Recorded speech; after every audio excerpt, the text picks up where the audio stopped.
ডানকুনিতে enumeration form নিয়ে বিএলওর উপরে নেতা পুত্রের চাপ। ডানকুনিতে কাউন্সিলর পুত্রের বিরুদ্ধে চাপ তৈরির অভিযোগ বিএলও। আপনি জান সরণ দাঁড়ান, আপনি ম্যাডাম আপনি চন্দ্রিমা ঘোষ, ঠিক আছে? কত নম্বর বুথ, কত নম্বর বুথ, কত নম্বর বুথ? এনার বুথ নাম্বার কত? 18 বুথ। এই ব্যবহারটা করলেন যে খুব খারাপ হলো ম্যাডাম। আপনি একটা স্কুলের ম্যাডাম এরকম ব্যবহার করলেন আমার সাথে অ্যাজ এ স্টুডেন্ট হিসাবে, ঠিক আছে? আচ্ছা কি করেছেন? আমি বিয়ে করেছি, আমাকে প্রমাণ আছে আমি বিয়ে করেছি। আমি ম্যামকে জানাতে এলাম যে এখানে এখন কৌশিক মাকাল আছে, আর আমার দাদার নাম আছে কৌশিক মাকাল, ঠিক আছে কৌশিক মাকাল আছে, আর একটা আছে কৌশিক মকাল, দুখানা দুরকম টাইটেল আছে, দুরকম হিসেবে আমি সেই হিসেবে জিজ্ঞাসা করলাম।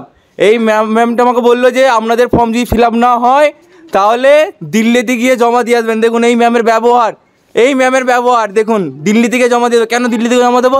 আপনি বাড়ি আমাদের দিয়ে এসেছিলেন ফর্ম। আচ্ছা ওখানে কোনো রাইট আছে? ওখানে বলেছেন না, আমি জানি না। আপনি জানেন তো? আচ্ছা ধারণা আছে আপনি, ঠিক আছে সেসব ঠিক আছে। তুমি আমার গায়ে হাত দিয়েছো কেন? তুমি একটা স্কুলের ম্যাডাম, তুমি আমার গায়ে হাত দেবে কেন? আপনার গায়ে হাত দেননি। এই ভাইরাল ভিডিওতে যে ব্যক্তি কথা বলছেন তিনি তৃণমূল কাউন্সিলরের ছেলে।